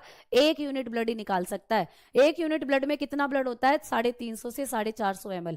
इससे ज्यादा दे दिया ना तुमने ब्लड किसी को तो तुम चक्कर खा के गिर जाओगे, फिर तुम्हें चढ़ाना पड़ेगा ब्लड। तो इसीलिए ये भी आप लोगों को याद रखना है। ठीक है, हाँ, ब्लड देने की भी कुछ कंडीशंस होती हैं भाई। HIV एड्स नहीं होना चाहिए। किसी को अगर एड्स है तो ब्लड मत दे देना, बेचारे दूसरों को भी मारोगे। किसी को अगर हेपेटाइटिस है तो ब्लड मत दे देना, दूसरा भी मर जाएगा। ठीक है, तो ब्लड देने की भी कुछ कंडीशन है। अगर किसी का वजन 50 किलो से कम है तो भी ब्लड मत दे देना। तुम में ही वजन कम है तो तुम क्या किसी को ब्लड दोगे? तो इसीलिए याद रखना 50 किलो से ज्यादा ब्लड भी वजन होना चाहिए आपकी बॉडी में, तब आप किसी को ब्लड दे सकते हो। अच्छा मैम, ये जो वैल्यू आपने बताई है 5 से 6 लीटर, एक सामान्य व्यक्ति की बताई है। सामान्य व्यक्ति, तो ये महिलाओं की बात नहीं हो रही क्या यहाँ? क्या यहाँ लड़कियों की बात नहीं हो रही क्या? तो यहाँ लड़कियों की भी बात हो रही है। ये ही वैल्यू लड़कियों में भी होती है, बट जर्नली अगर हम देखें तो लड़कियों में ब्लड लड़कों की तुलना में थोड़ा सा कम होता है। मानते हो इस बात को? कितने बच्चे मानते हैं? जो लड़कियां होती हैं दोस्तों, लड़कियां जो होती हैं, लड़कियों के अंदर रक्त थोड़ा सा कम होता है। तो लड़कियों में, ठीक है, रक्त की मात्रा लगभग ऐसा मानकर चलो आधे लीटर कम होती है। ठीक है, तो लड़कों की तुलना में अगर हम लोग बात करें तो लड़कियों के शरीर में रक्त की मात्रा आधे लीटर कम होती है। ठीक है, तो लड़कों के मुकाबले लड़कियों के शरीर में रक्त की मात्रा कम होती है। ये फैक्चुअल है, ये फैक्ट है। क्यों? क्योंकि लड़कियों के शरीर के अंदर ऐसी बायोलॉजिकल रिएक्शन होती है जहां ब्लड बहुत ज्यादा लूज होता है, ब्लड बहुत ज्यादा खर्च होता है। कोई महिला प्रेग्नेंट है, बच्चे का निर्माण करेगी तो उसी का खून बच्चे में जाएगा, खून की कमी होती है। महिलाओं के अंदर मेंसुरेशन साइकिल चलती है, माहवारी चक्र चलता है। माहवारी चक्र में लड़कियों के बॉडी से ब्लड का फॉर्मेशन कम हो जाता है और ब्लड जो है वो बॉडी से एक्सक्रीट होता है, निकलता है बाहर। इसीलिए महिलाओं के अंदर जो ब्लड है वो आधा लीटर लगभग कम होता है। तो बताएंगे इन गर्ल्स, आप लोग बताओगे in girls about half litre blood. ठीक है, half litre blood is less than boys. तो लड़कों की तुलना में अगर आप समझें तो लड़कियों में क्या होता है? ब्लड लगभग आधा लीटर कम होता है। अब चलते हैं आगे की तरफ और बात करते हैं कि मैम जो ब्लड होता है इसका फॉर्मेशन कहाँ होता है हमारे शरीर में। इतना पॉइंट भी क्लियर हो गया होगा सबको भाई? जल्दी से बताओ, है ना? इतना पॉइंट आप लोगों के क्लियर हो गए होंगे, चीजें समझ में आ रही हैं? फटाफट से बता के चलो, फिर मैं अगले फैक्ट की तरफ चलती हूँ, ब्लड फॉर्मेशन की तरफ। दोस्तों फिर मैं अगली हेडिंग की तरफ चलती हूँ, ब्लड फॉर्मेशन की तरफ, कि भैया जो रक्त होता है, रक्त का निर्माण कैसे होता है, रक्त निर्माण की प्रक्रिया को क्या कहा जाता है, रक्त कहाँ कहाँ हमारे शरीर में बनता है। तो अगले फैक्ट की तरफ मैं बढ़ूंगी, लेकिन उससे पहले आप लोग मुझे बताएं, इतना पॉइंट क्लियर है सभी बच्चों का? ठीक है, बोन मैरो में होता है। ले जे भैया, सीधा बोन मैरो में होता है। बोन मैरो से पहले भी कुछ अवस्थाएं आती हैं। मीजोडर्म लेयर के बारे में सुना है क्या कभी? लीवर के बारे में सुना है क्या कभी? तो अभी थामो बेटा, रुको जरा, सब्र करो। ठीक है, आगे मत बढ़ो, तो बोन मैरो पर भी आएंगे, लेकिन उससे पहले रक्त का निर्माण अभी हम 2 जगह और कर लें, जरा थमो। ठीक है, तो देखो, रक्त का जब हम लोग निर्माण के बारे में पढ़ते हैं, ब्लड फॉर्मेशन पढ़ते हैं, तो सबसे पहले तो आपको एक पॉइंट आता है, स्टार लगा लेना बेटा, star, twinkle twinkle little star. ठीक है, तो यहां आप लोग क्या करोगे? स्टार लगा के लिखना कि भैया ये जो आप लोगों की ब्लड का जो प्रोसीजर होता है ना, यहां से आप लोगों को क्या कर लेना है, स्टार लगा लेना है, डबल स्टार, क्योंकि ये जो प्रक्रिया है आपको एग्जामिनेशन में पूछी जाती है। ये जो प्रोसीजर मैं आपको बता रही हूं, हेमेटोपोइसिस, ये आपको पेपर में पूछा जाता है। हेमेटोपोइसिस, व्हाट इज हेमेटोपोइसिस, ये आपको एग्जामिनेशन में आता है बेटा। तो आ जाओ बात करते हैं हेमेटोपोइसिस की। कभी भी पेपर में पूछे कि रक्त निर्माण की क्रिया को क्या कहा जाता है, रक्त निर्माण की क्रिया, बेटा आपके शरीर में रक्त निर्माण की क्रिया, ठीक है, क्या कहलाती है, हेमेटोपोइसिस कहलाती है बेटा। तो रक्त निर्माण की क्रिया को आप लोग बताएंगे हेमेटोपोइसिस कहते हैं, हेमेटोपोइसिस कहते हैं। तो ये क्वेश्चन आपको पेपर में पिछले पुराने, जब आप लोग पेपर उठाकर देखोगे, बहुत बार पूछा है। और बेटा पुराने पैटर्न पर आपके लेटेस्ट एग्जाम जो हैं वहां भी क्वेश्चंस पूछे जा रहे हैं। तो आप लोग बताओगे कि रक्त निर्माण की क्रिया को क्या कहते हैं, हेमेटोपोइसिस कहते हैं। तो बताओगे process of blood formation, process of blood formation. जब आपके शरीर में ब्लड फॉर्मेशन होता है तो इस प्रक्रिया को हम लोग किस नाम से जानते हैं, तो process of blood formation is known as, बेटा इसको किस नाम से जानते हैं, इसे कहते हैं हम लोग हेमेटोपोइसिस। हेमेटोपोइसिस के नाम से ये जाना जाता है प्यारे बच्चा।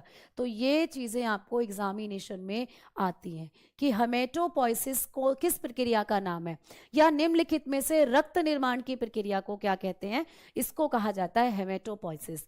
ठीक है, अब मैम ये हेमेटोपोइसिस कहाँ होता है, ये रक्त निर्माण की क्रिया कहाँ होती है, तो बेटा आप लोगों को चलिए मैं बताती हूँ कि रक्त निर्माण की क्रिया आपके शरीर में कहाँ होती है। तो जब हम लोग हेमेटोपोइसिस की बात करते हैं, जब हम लोग रक्त निर्माण की बात करते हैं, तो रक्त निर्माण की 3 अवस्थाएं होती हैं, अच्छे से समझना बेटा, है ना। रक्त निर्माण की 3 अवस्थाएं होती हैं, बहुत अच्छे से समझना। आपके शरीर में जो रक्त निर्माण होता है इसकी 3 अवस्थाएं होती हैं बेटा। रक्त निर्माण की 3 अवस्थाएं, कितनी अवस्थाएं होती हैं दोस्तों, जल्दी बताओ। तो रक्त निर्माण की 3 अवस्थाएं होती हैं मेरे दोस्तों। कितनी अवस्थाएं होती हैं, 3 अवस्थाएं, 3 स्टेजेस। आप बताकर चलते हैं भाई, 3 स्टेजेस ऑफ ब्लड फॉर्मेशन। तो ब्लड फॉर्मेशन की 3 अवस्थाएं होती हैं। कौनों सी अवस्थाएं होती हैं, कोई बालक, कोई ऐसा बच्चा जिसने ये चीज पहले पढ़ रखी हो, मुझे बताएं प्लीज। कोई भी ऐसा बच्चा क्लास में जो ब्लड निर्माण की 3 अवस्थाओं को जानता हो, बताओ। चलो एक कहानी सुनाती हूँ तुम्हें, प्यारी सी कहानी, जिसमें एक प्यारा सा बहुत छोटा सा बच्चा बनता है और उसके शरीर में फिर ब्लड बनता है। एक छोटी सी कहानी, ठीक है। एक लड़का था, एक लड़की थी, ठीक है, दोनों की शादी हुई, ठीक है, यानी कि एक मेल गैमेट था, एक फीमेल गैमेट थी, दोनों की शादी हुई, दोनों के फ्यूचर में क्या हुआ, एक बच्चे का निर्माण हुआ, दोनों के शादी के बाद बच्चे का निर्माण हुआ। अब वो बच्चा जब माता के गर्भ में पल रहा है, वो बच्चा जब उसका डेवलपमेंट हो रहा है मम्मी के पेट में, तो उस बच्चे में एकदम से हड्डियां बन गई थी क्या, ये बताओ। जब किसी बच्चे का निर्माण होता है मम्मी के पेट में, तो उस बच्चे के शरीर में एकदम से हड्डियां बन गई थी क्या, जल्दी बताओ। तुम कहोगे नहीं, कुछ बच्चों का पॉइंट आ रहा है कि मैम लीवर में बनता है, तो क्या उस बच्चे के शरीर में एकदम से लीवर बन गया था क्या, ये बताओ। जब किसी भी बच्चे का निर्माण होता है, देखो भाई आप जानते हो कि जो शुक्राणु होते हैं दोस्तों, स्पर्म, आप जानते हो स्पर्म और ओवम, यानी कि शुक्राणु और अंडाणु मिलते हैं आपस में। कौन मिलते हैं दोस्तों, शुक्राणु और अंडाणु आपस में मिलते हैं, है ना। और दोनों के मिलने से बनता है जाइगोट, दोनों के मिलने से बनता है जाइगोट। तुम हम सब क्या थे भाई, जाइगोट थे। जब मैं बनी थी तो मैं भी एक जाइगोट थी, जब तुम बने थे तो तुम भी एक जाइगोट थे, हम सब क्या थे भाई, जाइगोट। अब मैम ये जो जाइगोट होता है, इस जाइगोट से ही क्या बनता है, एक बच्चे का जन्म होता है, इसी जाइगोट से एक बालक बनता है। तो मैम इस बच्चे का जब जन्म हुआ, यानी ये जाइगोट जब बनने शुरू हुआ, बनना, जब ये जाइगोट बना तो इसने अपने आप में बहुत सारे चेंजेस करे बेटा, इसने अपने आप में बहुत सारे परिवर्तन करे। क्या, जब ये बना था ना तो ऐसा था, देखो ऐसा इत्तू सा, फिर इसने अपने आप को थोड़ा बड़ा करा, ऐसे ऐसे ऐसे ऐसे अपने चारों तरफ कोशिकाएं बनाई बहुत सारी, तो ऐसे ये थोड़ा सा फिर बड़ा हुआ। तो इस जाइगोट को हम लोगों ने कहा ये बन गया एक योक, ये बन गया दोस्तों क्या, एक योक। तो इसको कहते हैं योक सैक, या ये बन गया एक पीतक। क्या बन गया बेटा, पीतक। यानी जैसे तुमने अंडा देखा है, अंडा, अंडे को जब फोड़ते हैं उसमें से पीला पीला निकलता है अंदर से, तो वैसे ही ये जाइगोट भी क्या हुआ, थोड़ा बड़ा हुआ और ये पीतक अवस्था में चला गया, योक बन गया, योक। अब जब ये पीतक बना बेटा, तो इस पीतक के अंदर क्या हुआ, रक्त बनने लग गया। मैम इस पीतक में क्या हुआ, रक्त बनने लग गया बेटा। कैसे बना इसमें रक्त, रक्त बनने लगा बेटा इस पीतक के अंदर, ब्लड का फॉर्मेशन होने लगा। मैडम जी कैसे हुआ इसमें ब्लड का फॉर्मेशन, ये बता दो जरा। तो कोई बच्चा बताएगा, अभी तो ना इसमें हड्डी बनी, अभी तो ना इसमें लीवर बना, लेकिन इसमें खून बनने लग गया, रक्त बनने लग गया। तो कैसे बना इसमें रक्त, तो आप कहोगे मैम इस पीतक के चारों तरफ बनी थी एक लेयर, इस पीतक के चारों तरफ बनी थी ऐसे ऐसे 3 लेयर। उन 3 लेयर में से एक लेयर थी मीजोडर्म, इन 3 लेयर में से एक लेयर थी मीजोडर्म, जिसको मैं बना रही हूँ रेड कलर से। तो मीजोडर्म तो तुम्हें अलग दिखेगी, ये रही बीच वाली परत, ये रही, जिसको हम लोग कहते हैं मीजोडर्म। अब इसी ने तो क्या करा, इसी ने तो इसमें क्या बनाया, रक्त बनाया। तो पेपर में ये क्वेश्चन आएगा कि रक्त निर्माण की पहली अवस्था को कहते हैं यॉक सैक स्टेज। क्या कहते हैं बच्चा, यॉक सैक स्टेज, यानी कि पीतक अवस्था। तो अभी ना पेपर में देखो लैंग्वेज का सारा खेल है, आपको पेपर में पूछेगा कि पीतक अवस्था में रक्त किस किस संरचना द्वारा बनता है। तो आप बताओ जल्दी, जो पीतक अवस्था है इसमें जो रक्त का निर्माण हुआ वो किसके द्वारा हो रहा है, बताओ। पीतक अवस्था जो है यॉक सैक स्टेज, इसमें रक्त कौन बना रहा है, अब मुझे बता दो तुम। अब तुमने नहीं बताया ना, तुम्हें अब मैं छोड़ने वाली नहीं हूं, जल्दी बताओ। क्वेश्चन यही आएगा कि पीतक अवस्था में रक्त का निर्माण करने वाली परत का नाम बता दीजिए। वो जमाने गए जब सीधा सीधा क्वेश्चन आता था कि कौन सी भ्रूणीय परत रक्त का निर्माण करती है। अपडेट करो अपने आप को, अपडेट करो अपने आप को दोस्तों, आगे बढ़ो, ठीक है। तो अपडेट करना पड़ेगा तुम्हें अपने दिमाग को भी, अपने कंटेंट को भी, इसीलिए आया है फाउंडेशन बैच। कुछ बच्चों का डाउट था कि मैम आपने रेलवे ग्रुप डी के बैच में तो उतना डीपली नहीं पढ़ाया।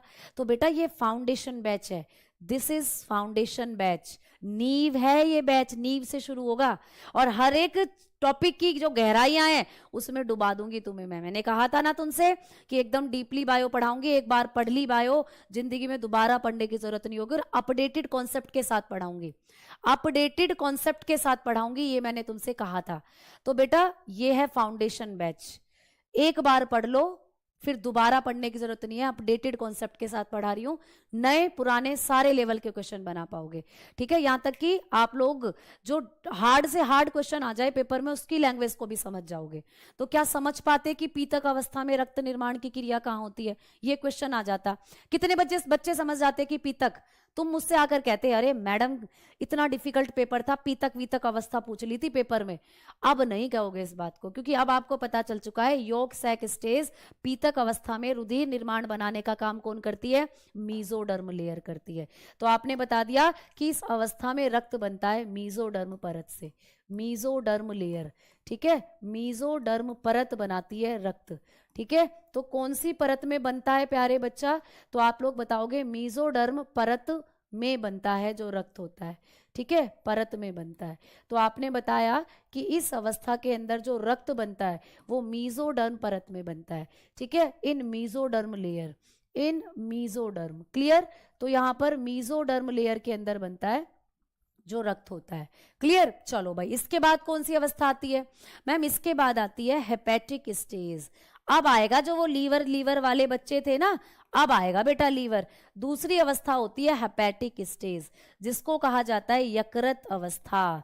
तो अब बालक में आती है यकृत अवस्था, यानी अब बन गया है बालक में यकृत, अब बन गया है बेटा लीवर, अब कौन बनाएगा, यहां पर रक्त का निर्माण कौन करेगा, तो हेपेटिक स्टेज में जो लीवर होता है वो बनाता है ब्लड। तो हेपेटिक स्टेज में रक्त किस अंग द्वारा बनता है, तो आप लोग बताते हो यकृत द्वारा।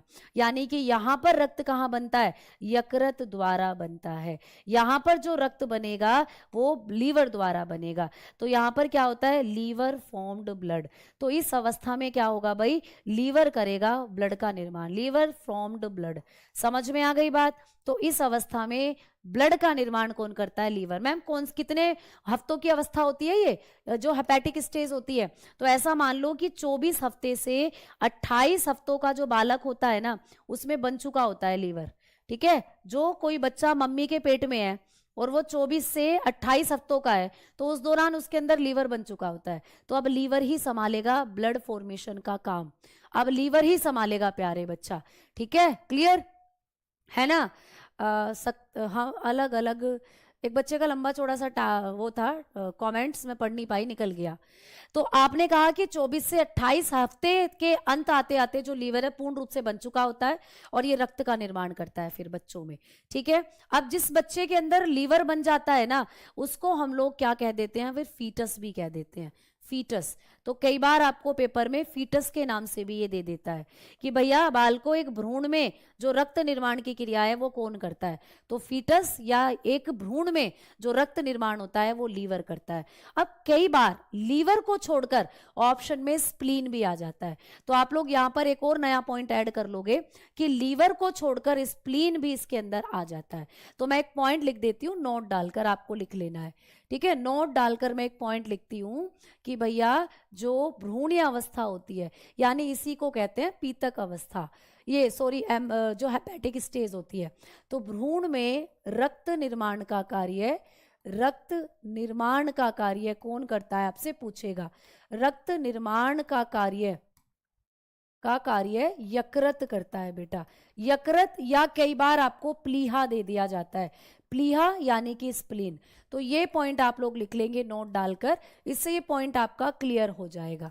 ठीक है, कि भ्रूणीय में या भ्रूण में रक्त निर्माण का कार्य कौन करता है, तो आप बताते हो कि जो भ्रूण होता है इसके अंदर रक्त निर्माण का कार्य करता है दोस्तों कौन, तो आप बताते हो यकृत या फिर प्लीहा करता है। ठीक है, तो बताओगे लीवर, लीवर एंड स्प्लीन, या मैं ब्रैकेट में सीधा लिख देती हूँ स्प्लीन, जिससे आपको समझ में आ जाएगा कि या तो स्प्लीन होगा ऑप्शन में या लीवर। ठीक है, liver and spleen formed blood, formed blood, clear. तो ये क्या करते हैं, ब्लड का निर्माण करते हैं इन फीटस स्टेज, इन फीटस स्टेज। तो फीटस अवस्था के अंदर या भ्रूणीय अवस्था में या भ्रूण में जो रक्त का निर्माण करते हैं वो यकृत और प्लीहा करते हैं, ये आपको समझना है बेटा। ठीक है, अब चलते हैं तीसरी अवस्था की तरफ, अब चलते हैं दोस्तों थर्ड स्टेज की तरफ। देखो अभी अभी मैंने आपको बताया कि यहां पर 2 स्टेजेस आपकी हो चुकी हैं, पीतक अवस्था हो चुकी है, पीतक अवस्था में कौन करता है, मीजोडर्म परत करती है। ठीक है मैम, हेपेटिक स्टेज यानी यकृत अवस्था, यकृत करता है हेपेटिक स्टेज में। और अब तीसरी अवस्था की बात करते हैं तो ये होती है मैरो स्टेज। अब आप समझ ही जाओगे। अब मैं आपसे एक क्वेश्चन पूछूंगी, देखो कितनी अच्छी अच्छी क्विज चल रही है हमारी, ऐसा लग रहा है कि एक गेम खेल रहे हैं हम लोग। तो मैरो स्टेज यानी मज्जा अवस्था, जिसको हम लोग कहते हैं दोस्तों मज्जा अवस्था। तो जल्दी से बताओ कि मज्जा अवस्था में रक्त का निर्वहन कौन करता है, जल्दी बताओ सारे बच्चे। मज्जा अवस्था दोस्तों, मत जा कहीं अब मत जा, तो मज्जा अवस्था के अंदर रक्त का निर्माण कौन करता है, ये क्वेश्चन आपके पेपर में आया, समझो बता दो, जल्दी बताओ सारे बालक। मज्जा अवस्था में रक्त का निर्माण कौन करता है, जल्दी से बताएंगे सारे बच्चे। तो मज्जा यानी कि बोन मैरो, तो बोन मैरो मज्जा अवस्था में रक्त का निर्माण कौन करता है, आपने कहा अस्थि मज्जा में रक्त का निर्माण होता है। अस्थि मज्जा जिसको हम लोग क्या कहते हैं, बोन मैरो। तो अस्थि मज्जा में रक्त निर्माण होता है, ये भी आपको समझना है। और आज ये क्लास थोड़ी सी लंबी जाएगी बेटा, क्यों, क्योंकि आपका फाउंडेशन बैच है साइंस स्पेशल, या फाउंडेशन की जब आप बात करते हैं तो यहां पर कॉन्सेप्ट आप ज्यादा से ज्यादा सीखें, ये मैं चाहती हूं। तो अस्थि मज्जा में रक्त निर्माण होता है, तो blood formation take place in, बताएंगे blood formation take place in bone marrow, in bone marrow. तो अब यहाँ पर मज्जा अवस्था जो होती है इसमें ब्लड बनता है भाई दोस्तों, कहाँ? बोन मैरो के अंदर। कहाँ बनता है? Bone marrow. अच्छा, बोन मैरो कहाँ होता है? जल्दी से बताओ सारे बच्चे कि बोन मैरो क्या होता है दोस्तों, जल्दी से बताओ कि बोन मैरो क्या होता है। मैम प्लीहा क्या होता है, एक बच्चे का ये डाउट है। चलो तो मैं दिखाती हूँ प्लीहा। जो दोस्तों प्लीहा होता है ना, ये आपके लीवर की ही तरह एक ऑर्गन होता है आपकी बॉडी में, जैसे आपका लीवर होता है ना, ऐसे ही होता है बेटा प्लीहा। तो जब हम लोग प्लीहा की बात करते हैं तो देखो ये आपका स्प्लीन, ये है प्लीहा। तो जैसा आपका ये लीवर होता है ना, लीवर की तरह एक ऑर्गन होता है प्लीहा। इसको भी आप पढ़ोगे प्लीहा को डिटेल में इसी चैप्टर में। अभी मैं जब आपको रेड ब्लड सेल पढ़ाऊंगी, आरबीसी पढ़ाऊंगी, तो वहां पर आप प्लीहा के बारे में भी समझेंगे। ठीक है, तो ये आपकी बॉडी के अंदर एक ऑर्गन होता है, जैसे आपका लीवर होता है उसी तरीके से होता है बेटा ये प्लीहा भी। ठीक है, चलो अब हम आगे की तरफ बढ़ते हैं और बात करते हैं। देखो तुम्हें दिखा देती हूँ यहाँ पर, ये देखो, ये दिख रहा तुम्हें प्लीहा, ये तुम्हारा प्लीहा है। तो इस प्लीहा से ही क्या करता है, जो एम्ब्रियो होता है, जो भ्रूण होता है, उसमें इस प्लीहा के द्वारा ही क्या होता है बेटा, इस स्प्लीन के द्वारा ही ब्लड बनता है। किसके अंदर? भ्रूण के अंदर, या भ्रूण में यानी फीटस में, भ्रूणीय अवस्था जो होती है बच्चों के अंदर, इसमें इसी अंग के द्वारा, स्प्लीन के द्वारा ही क्या बनता है, ब्लड बनता है। तो यहां से आप लोग ये चीजें जो है बताकर चल सकते हो। ठीक है, चलो अब आगे बढ़ते हैं। अब आगे की तरफ बढ़कर हम लोग बात करने वाले हैं कि मैम जो ब्लड फॉर्मेशन आपने बताया है अभी अभी हमें, कि यहाँ पर बोन मैरो के अंदर ब्लड बनता है, तो बोन मैरो कहाँ होता है, अस्थि मज्जा कहाँ होता है, अब आप हमें ये बता दीजिए। तो जब हम लोग हमारी बोन्स की बात करते हैं, देखो ये रही तुम्हारी बोन, ये रही तुम्हारी हड्डी। तो हड्डी के अंदर एक स्पॉन्जी मटेरियल होता है, हड्डी के अंदर एक खोखला या एक स्पंज के जैसा पदार्थ होता है, इसी को कहते हैं मैरो। दिख रहा है ये बोन मैरो, तो ये है आप लोगों का बोन मैरो। इसी में बनता है दोस्तों ब्लड आपका। लेकिन कब बनता है, कब बनता है ब्लड? जब हम लोग किस में आ जाते हैं, जब हम लोग मैरो स्टेज में आ जाते हैं। यानी एक बालक, देखो एक मम्मी के पेट में बालक है, उसके अंदर पहले 3 परतें बनी, उनमें से मीजोडर्म ने क्या करा, ब्लड बनाया। ये 3 परतें कौन कौन सी हैं, तो लो देख लो, ये रही जर्म लेयर, ये रही दोस्तों जर्म लेयर। देखो ये ऐसा था योक ऐसा था, देखो ये रहा, ये योक अवस्था है। तो ये जो योक है ना, इसके चारों तरफ 3 परतें बन जाती हैं, जिनमें से ये जो बीच वाली परत है मीजोडर्म, ये मीजोडर्म क्या करती है मेरे दोस्तों, यही बनाती है ब्लड। तो आपको कभी भी पूछे कि यौक अवस्था में रक्त निर्माण का कार्य कौन करती है, मीजोडर्म करती है। ठीक है, मीजोडर्म।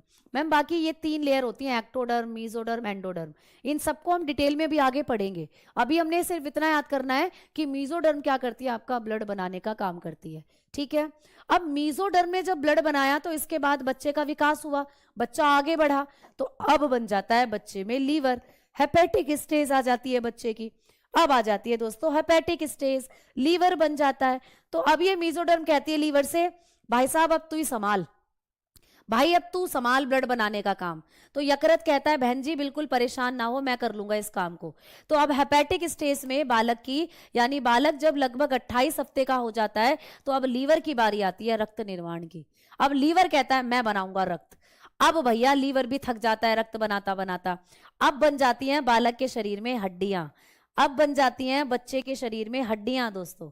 अब जब बालक के शरीर में बन गई हैं हड्डियां, तो अब लीवर कहता है हड्डियों से, बहन जी जरा मदद कर दो, तुम बना दो अब ब्लड, बहन जी जरा तुम बना दो ब्लड। तो हड्डियां कहती हैं ठीक है लीवर भाई अब हम बनाएंगे ब्लड। तो मतलब अब बारी आ जाती है हड्डियों की ब्लड बनाने की। और तब से जब आप मम्मी के पेट में थे, आप में जब हड्डियां बनी थी, तब से और आज तक ये हड्डियां ही खून बना रही हैं, थकी नहीं है। देख लो ये हड्डियां ही खून बना रही हैं, थकी नहीं है। तो जिस प्रकार हड्डियां नहीं थकी आज तक खून बनाते बनाते, जिस प्रकार तुम्हारा दिल नहीं थका है आज तक इस खून को पंपिंग करते करते, उसी तरीके से आपको भी पढ़ते पढ़ते बिल्कुल नहीं थकना है। उसी तरीके से आपको भी प्यारे दोस्तों बिल्कुल नहीं थकना है, क्योंकि जो थक गया वो घर गया, और जो घर गया तो आपको पता है जब हम घर में निठल्ले बैठे रहते हैं ना, तो कोई हमें नहीं पूछता। जब हम घर में बैठे रहते हैं तो कोई हमारी कदर नहीं करता। कदर उस इंसान की होती है जो सुबह अपने काम पर जाता है और शाम को थक कर अपने घर आता है, उस इंसान की पूछ होती है। चाहे तो करके देख लेना, आज तुम घर में रहते हो तो कोई तुम्हारी कदर नहीं करता होगा, लेकिन जिस दिन तुम अपने काम पर जाओगे सुबह और शाम को थक कर आओगे, तो लोग तुम्हें पानी भी पूछेंगे, चाय भी पूछेंगे, खाना भी पूछेंगे। ठीक है, तो आज जो तुम्हारा संघर्ष है ये जरूर कठिन हो सकता है, लेकिन जब आप मंजिल पर पहुंचोगे तो मंजिल बड़ी मजेदार होगी। मंजिल पर पहुंचने का जो मजा तुम्हें आएगा ना, उसकी बात ही अलग होगी। ठीक है, उसकी बात ही अलग होगी दोस्तों। ठीक, तो यहां पर आप लोगों को ये चीजें अपने अंदर मोटिवेशन के तौर पर लेनी है कि यहां से जो चीजें हैं जो आप पढ़ोगे वो पेपर में करोगे और फिर आप सिलेक्शन लोगे और आपका जो लक्ष्य है वो आपको मिलेगा। तो एक सीढ़ी की तरह हम लोगों को जो अपना जो संघर्ष होता है उसको मापना चाहिए। जैसे हम एक एक सीढ़ी पर चढ़ते जाते हैं और हमारी जो ऊंचाई है, जहां हमें लक्ष्य पर पहुंचना है, उस लक्ष्य की दूरी कम होती जाती है। तो ऐसे ही जब आप जितना ज्यादा संघर्ष करोगे मंजिल के उतने करीब पहुंचते जाओगे, क्योंकि हर संघर्ष की सीढ़ी आपको मंजिल के एक कदम करीब पहुंचा देती है बेटा। ठीक है, चलो तो आओ अब आगे बढ़ते हैं और बात करते हैं हम लोग कि मैम यहां पर हमने ब्लड फॉर्मेशन भी पढ़ लिया। देखो अब तक जो हमने पढ़ा है उसको बहुत अच्छे से आपको रिकॉल करवा देती हूँ। हमने आज की क्लास की शुरुआत पीएच से करी थी। रक्त का पीएच मान कितना होता है? 7.4, सबको पता है। अगर ये रक्त का पीएच मान 7.4 से ज्यादा हो गया तो हमें क्या बीमारी हो जाती है? एल्कोसिस बीमारी। अगर मैम कम हो गया तो हमें एसिडोसिस बीमारी हो जाती है। क्लियर हो गया? अब मैडम आपने बताया था हमें कि जब हमारे रक्त की बात करते हैं हम लोग, तो रक्त जो होता है वो एक बफर विलियन होता है। रक्त बफर विलियन है। कैसे है? तो भाई रक्त का पीएच मान ऑलवेज कांस्टेंट होता है, इसीलिए रक्त बफर विलियन है। तो मैम रक्त के पीएच मान को कांस्टेंट रखने के लिए कौन सी दो चीजें हैं जो काम करती हैं? तो यहां पर बताओगे कार्बोनिक एसिड और बाइकार्बोनेट। कार्बोनिक एसिड जो होता है ये रक्त में पाया जाने वाला एसिड है। कैसे बनता है? जब हमारे रक्त में कार्बन डाइऑक्साइड और पानी आपस में मिलते हैं तो कार्बन डाइऑक्साइड और पानी के मिलने से बनता है कार्बोनिक एसिड। पॉइंट आएगा, आप लोग करके आओगे पेपर में, मुझे विश्वास है आपके ऊपर। मैम बाइकार्बोनेट हमारे रक्त में बनते हैं। कैसे बनते हैं? तो बेटा जब इस कार्बोनिक एसिड से एक हाइड्रोजन का मॉलिक्यूल बाहर निकल जाता है, ये कार्बोनिक एसिड एक हाइड्रोजन के मॉलिक्यूल को धक्का दे देता है और जो हाइड्रोजन का मॉलिक्यूल है वो बाहर निकल जाता है, तो उसी से बनता है बाइकार्बोनेट। बाइकार्बोनेट कैसे नेचर का होता है? तो आप कहते हो मैम ये एसिडिक, ये क्षारीय नेचर का होता है। तो बाइकार्बोनेट क्षारीय नेचर का होगा और कार्बोनिक एसिड जो होता है वो एसिडिक नेचर का होता है। तो एसिड और बेस मिलकर दोनों आपके ब्लड के पीएच मान को क्या कर देते हैं? कांस्टेंट कर देते हैं। इसीलिए आपका जो ब्लड होता है इसका पीएच मान क्या होता है बेटा? निश्चित होता है। इसीलिए इसका पीएच मान क्या होता है? कांस्टेंट होता है। अब जब हमने बात करी थी यहां पर परसेंटेज की, तो कार्बोनिक, ये बाइकार्बोनेट और कार्बोनिक एसिड का आप लोगों को अनुपात पूछता है, तो अनुपात आप लोग बताते हो 20:1 होता है। और आपके पर लीटर ब्लड में ये दोनों कितनी मात्रा में होते हैं? तो 24 मिलीमोल पर लीटर होते हैं। ये पॉइंट भी मैंने आपको बताया। फिर हमने बात करी थी रक्त निर्माण की क्रिया की। तो रक्त जो होता है आपकी बॉडी में जो बनता है उसको हम लोग क्या कहते हैं? जल्दी कमेंट सेक्शन में बताओ।